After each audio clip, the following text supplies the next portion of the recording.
I've been working off and on a cartoon that there's a very real possibility no one will ever see.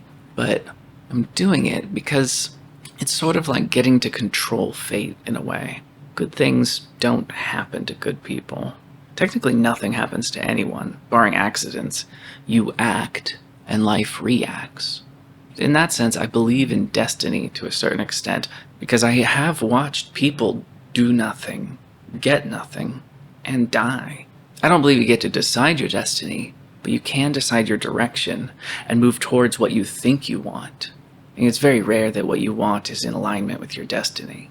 I think that's because finding your destiny means becoming who you're meant to be, which requires figuring out who you really are. And the work you put into understanding yourself changes what you want. Working in animation, I, like a lot of people, for a while had a dream of being a showrunner, and I sort of brute forced it. I just made cartoons. I learned every piece of software imaginable, and just kept making cartoons. And they weren't super popular until COVID hit, and suddenly there were all these kids home alone with the internet 24/7, and I got flooded with videos and fan art and messages from kids much younger than I thought I was making cartoons for. And it was very overwhelming, but it was incredible. Then I learned to code well enough to make a mobile game and put it on the App Store that tied into the series, and kids played the game and reviewed it. And then a couple years later, I ended up making a few more shorts and made a Kickstarter campaign, went on a podcast. Then the musical cartoon that I'd made for the Kickstarter campaign got accepted into a film festival. It was the same film festival in New York that Mike Judge had been accepted into like 20 years ago. Mike Judge created Beavis and Butthead and King of the Hill. There's a picture of my cartoon in an article in Animation Magazine, and I got to watch my final cartoon in a movie theater full of people, hearing an audience laugh at all the moments that I hoped they would laugh at. I essentially got everything that I thought I wanted, just on a smaller, weirder scale than I had hoped for, but it didn't feel quite right. After all those years of striving and feeling unfulfilled, I finally collapsed and just spent the last year reading books, trying to figure out how I want to actually spend what time I have left. One of the things that I learned was that I don't know how to read very well. It sounds silly, but I couldn't comprehend books written by people vastly smarter than me, books with ideas that I wasn't capable of understanding. I couldn't read well, and I couldn't think well. But that helped me see more clearly how I wanted to spend the last half of my life. I want to understand the ideas about existence that brilliant people have discovered.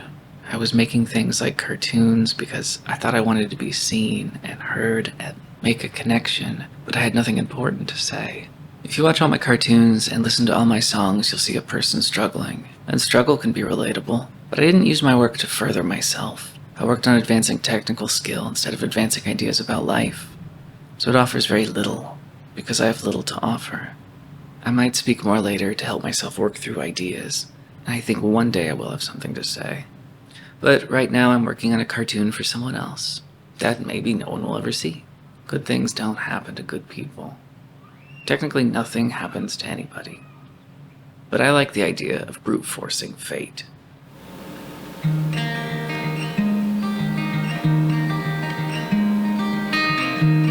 If I open up my heart, then I will over-explain, to try and outsmart the embarrassing pain, that on the surface I'm here,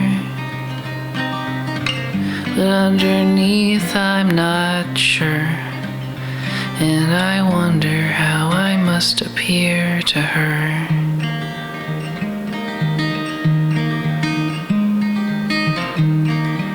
Even if we win,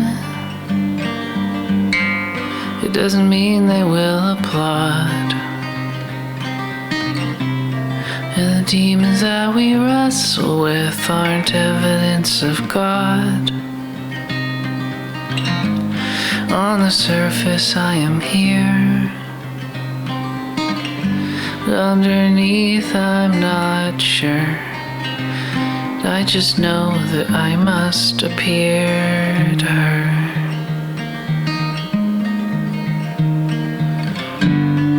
And I can't tell you if God's really there, but I can tell you that it takes a person to answer a prayer.